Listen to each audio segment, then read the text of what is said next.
Ler, traduzir e escrever são atividades que estão sempre entrelaçadas. Em qualquer tradução, estudar, conhecer o assunto de que a obra trata, se for um caso de não ficção, é dado por certo, porque seria o contrário na tradução de literatura. O que eu quero dizer com isso? Eu quero dizer que é preciso ter uma boa formação em literatura para enfrentar bem a tradução da literatura.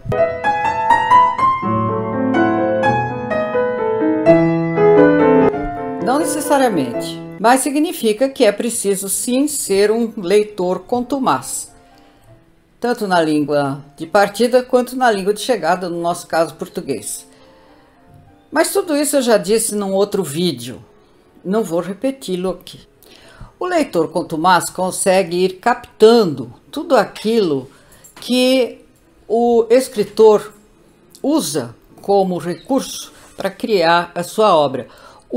A frequência da leitura vai dando ao leitor esse tipo de conhecimento, muitas vezes intuitivo. E quando esse leitor se transforma em tradutor, ele consegue captar aqueles mesmos recursos na obra que está traduzindo e fazê-los passar para a língua com que ele está trabalhando.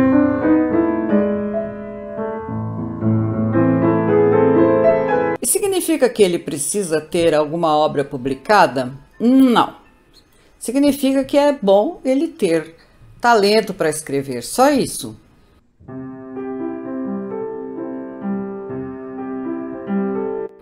A partir de agora, neste vídeo, eu vou começar a tratar de algumas questões mais específicas da tradução de literatura. E o assunto é tão vasto que não vai dar para fazer tudo num vídeo. Eu pretendo fazer uma série deles.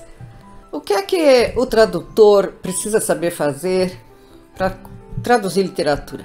Em primeiro lugar, ele precisa conhecer a estética do seu autor, a sua representatividade no panorama da literatura de sua época, de seu país e talvez do mundo. Com isso, ele já é capaz de delinear uma estratégia de tradução.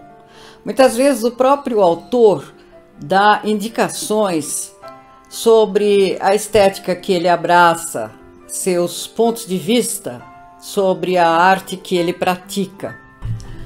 Por exemplo, depois de ler as inúmeras cartas de Flaubert, em que ele diz aos seus vários correspondentes tudo aquilo que pensa sobre a literatura em geral, sobre as suas obras, sobre o seu texto, sobre o romantismo, o tradutor não pode cair na tentação de arredondar os textos dele. Aliás, essa é uma tentação em que muitos caíram. O segundo aspecto que o tradutor precisa ter em mente é a dos dados culturais embutidos na obra, muitas vezes implicitamente, como citações, alusões, intertextualidades, coisas desse tipo. Essa é uma habilidade das mais difíceis. O tradutor, nesse caso, precisa recorrer ao seu repertório cultural. Quando este não dá conta, ele precisa desconfiar que em algum trecho existe alguma alusão, alguma menção a algo não explícito e conseguir pesquisar até encontrar aquilo de que se trata. Esse tipo de problema é onipresente em literatura. Eu vou aqui citar um pequeno exemplo de algo que eu li recentemente, por isso que está na minha cabeça agora. Trata-se da tradução do Paulo Henriques Brito para a obra O Som e a Fúria de Faulkner. Em determinado momento, um personagem está procurando uma moeda e ele acredita ter encontrado a moeda atrás de uma moita. Alguém se aproxima e pergunta a ele o que é aquilo. Ele mostra a pessoa, não é? E o diálogo é o seguinte: onde que você achou isso? Disse ele. Achei aqui debaixo desse arbusto, disse Luster. Na hora pensei até que era a moeda que eu perdi.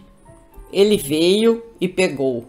Aí vem um trecho que não tem interesse e a personagem que pegou o objeto diz: Agnes, Mabel, Becky, disse ele. Aí o tradutor, o Paulo, introduz uma nota de rodapé. A nota diz o seguinte: marca de camisa de Vênus. As editoras em geral não gostam de notas de rodapé, muito menos se forem longas, mas aí talvez tivesse sido interessante acrescentar que essas camisinhas vinham dentro de latinhas coloridas, o que possibilitou a confusão, né, com uma moeda. É bem provável que hoje em dia nos Estados Unidos pouca gente saiba disso, até lá, muito menos aqui.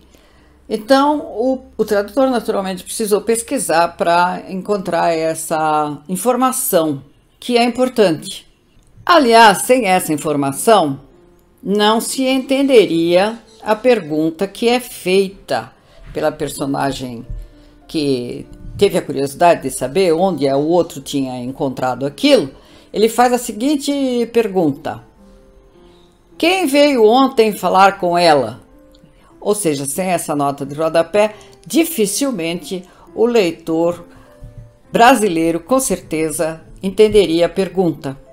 O segundo item que eu gostaria de acrescentar como habilidade do tradutor de literatura é a análise do vocabulário. E essa análise se divide em vários subitens. Quais são eles? Denominação de coisas de locais ou épocas distantes, tipo de vocabulário empregado, opções lexicais correntes ou pessoais, registros utilizados no texto original e correspondências com registros apropriados na língua de chegada, a questão do ofensivo versus o laudatório. Para ilustrar esse primeiro item, eu gostaria de convidá-los a ver um outro vídeo que eu fiz há algum tempo atrás, que se chama Tradução Viagem de Todo Dia. Sobretudo a questão dos anacronismos, ou seja, o uso de vocábulos para designar coisas ou sentimentos, ações, etc., gestos, que na época da trama, do enredo, não existiam. Ali naquele vídeo vocês vão encontrar vários exemplos. De qualquer maneira, essa é uma questão que exige análises razoavelmente complexas. Nenhuma solução é indiscutível nem automática. Essas análises precisam levar em conta a distância no tempo e no espaço, com a possibilidade ou não de encontrar paralelos perfeitos na língua de chegada. O segundo item trata da distinção entre opções correntes e pessoais do escritor. Como distinguir? O único jeito é conhecer muito bem a língua de partida, para saber perceber quando aquilo que a expressão usada é corrente na língua de partida e quando ela é uma criação literária. Quando se trata de uma expressão corrente, é muito provável que se encontre uma tradução correspondente na língua de chegada. Mas quando se distingue que o que se tem ali é uma criação daquele momento, daquele trecho específica, é preciso pensar na tradução literal, na possibilidade de tradução literal daquilo.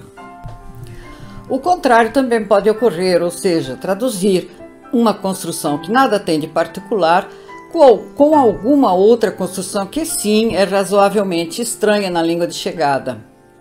Por exemplo, quando Berman cita como tradução bem-sucedida os versos Ils allaient obscurs sous la désolée nuit, para o original latino Ibant obscuri sola sub nocte, dizendo que no uso do adjetivo antes do substantivo, em désolée nuit, existe uma inversão em francês tanto quanto em latim.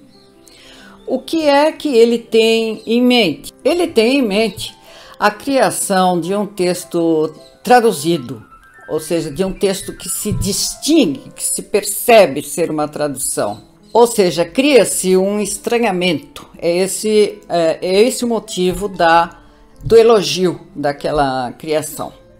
No entanto, é de se perguntar se em latim a inversão é tão estranha quanto em francês. A resposta, naturalmente, é não. A construção latina é perfeitamente normal na língua latina, ao passo que em francês, como ele disse, denota certa estranheza. Então nós perguntamos, é lícito traduzir uma construção que não causa estranhamento na língua de partida por uma construção que causa estranhamento na língua de chegada, apenas para que o leitor possa perceber que aquilo é uma tradução? Essas questões não têm nunca uma resposta unívoca, elas são discutidas até hoje. Enfim, cabe traduzir uma não particularidade sintática por uma particularidade sintática e vice-versa? Naturalmente, cada caso é um caso, cada texto é um texto, cada um com o seu objetivo, e aqui eu não estou dando respostas. A minha função aqui é só levantar lebres. No próximo vídeo nós vamos desenvolver os 2 subitens que ficaram faltando e mais alguns itens que serão apresentados. Não deixe de acompanhar a nossa série de vídeos dedicados ao tradutor de literatura.